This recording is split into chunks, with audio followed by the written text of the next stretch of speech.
lamppost. Before they saw that what happened to the women in Kabul alone was that they were put into burqas. Sharia law had taken over, and this was really a primitive, the most primitive of Islamic takeovers you can imagine. And it was done in the name of religion, but actually, it was probably more just the power, a way of maintaining power.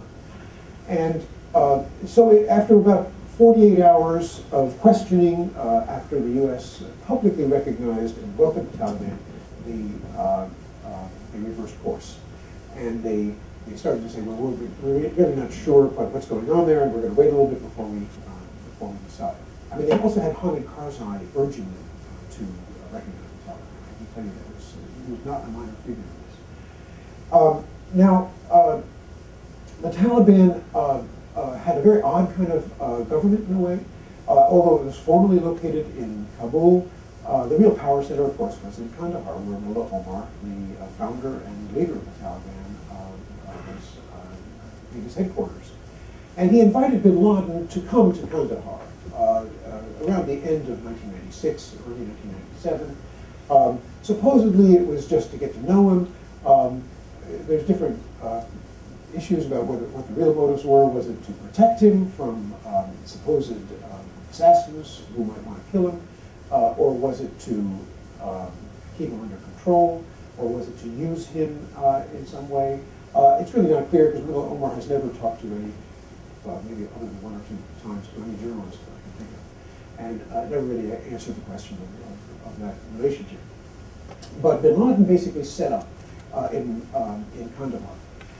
The Taliban, having conquered Kabul without a shot being fired, thought they had a divine right to go north and conquer the rest of the country. And they're not the only people who go through this. And they basically decided they were going to march north immediately after they came to power and kill Massoud, get rid of him, get rid of everybody who got in their way. And the only problem was that they just didn't have a fighting force. They had actually cruised through most of the country with conscripts and with volunteers, untrained, full of faith. The Pakistanis helped clear the way by help buying the loyalty of some of the people in the way, but a war, a campaign, it really didn't happen. So when they headed north, they headed right for Massoud, because they could see that he was the big challenge. And of course, Massoud, having defeated the Russians in 9 different offensives or held them back, was waiting for them. And the trick is, it's as old as the hills that they operate in. Namely, let them come into your lair and then snap the trap. And they lost thousands. They lost thousands. It's a total problem for the Taliban. They tried through 1997 to capture the north. They decided instead of going through the Solang Pass and getting the Panjshir Valley out of the way, the major north-south routes, they were going to go for the city of Mazar-e-Sharif. You may be aware Mazar-e-Sharif, unlike southern Afghanistan, is a kind of melting pot of different nationalities, different ethnic groups, where the south is all Sunni, the north is a mixture of Sunni and Shiite, where the south is Pashtun, the north is Tajik, like Massoud, it is Uzbek, it is Hazara, the Shiites, and other ethnic groups. And not exactly ready for Sharia in the form that the Taliban were going to impose it. They got to Mazar in, I think it was May of 1998, with the help of the Pakistanis. They actually the Pakistanis sent their ambassador along with them, just as they were announcing the capture of Mazar. And as well as a posse of Pakistani journalists, some of them with cameras. Now, of course, in Pakistan, we have television, films. In Taliban Afghanistan, that was a no-no. So the first thing that happened, when they get to Mazar and they see these television cameras, is the Taliban commander says, "Get those people out of here," to the Pakistani ambassador. The ambassador says, "Wait, I'm sorry, they come with me wherever I go." And this went on for 10 or 15 minutes. This is the kind of disconnect the kind of lack of communication between the Pakistanis and the Taliban, which made it, to my mind, unlikely that the Pakistanis actually ever ran the Taliban. But they tried to take advantage of the Taliban and use them.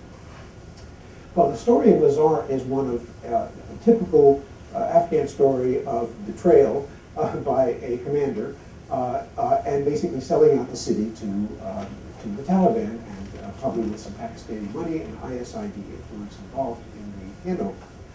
And the Taliban come in, and they basically announce Sharia is here. Women have to be in burqas. We're in charge. Sunni Islam dominates, and we are God's chosen people. And the problem was that they were so crude in the way they went about this that they managed, I think, through almost like a spontaneous uprising, to generate enmity everywhere in the city almost overnight. And so once again they found themselves in a trap.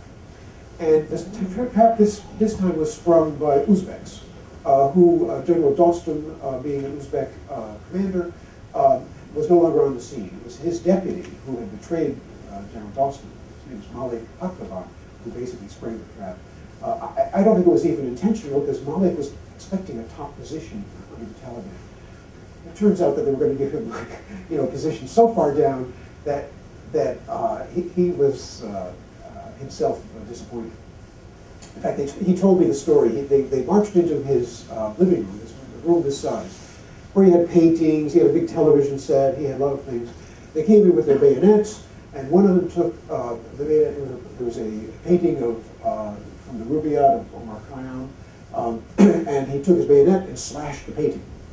Took somebody else with a bayonet went for his television set, 32-inch color TV. And Malik Pahlavan did not serve them tea. But he did not kick them out either, because they had superior weaponry.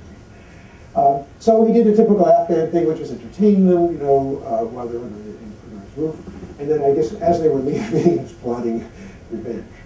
And basically, the trap was sprung. Malik was still the man in charge, even though he had betrayed the city. When the city came around and encircled the Taliban, Malik basically was the commander, stayed the commander. And he found himself with at least 2,000 Taliban conscripts who had thought they were taking over the city and now were his prisoners. Held them for months. Didn't know what to do with them. International Red Cross begged and pleaded for access to these people. Finally, he decided to put them into container trucks and drive them to Sheberghan, Dashti Lele, a place where there were later mass killings, and they were all killed. It's a shocking atrocity. It happened. This is I wouldn't call him pro-Western, but he was anti-Taliban. Anyway, so the West might have thought he was our guy. I don't think Malik was anyone's guy. But he committed an atrocity. The United Nations came to the scene immediately, or rather some months later, and demanded an international investigation. The Taliban were very eager to have an international investigation. It was their people who were killed. The United States never supported it, and that was the end of that. Now, that turning point in 1997 is what led to the rise of bin Laden in the Taliban regime. So it's a very important point. And what happened basically was that the Taliban had been totally humiliated, totally drugged, tremendous losses.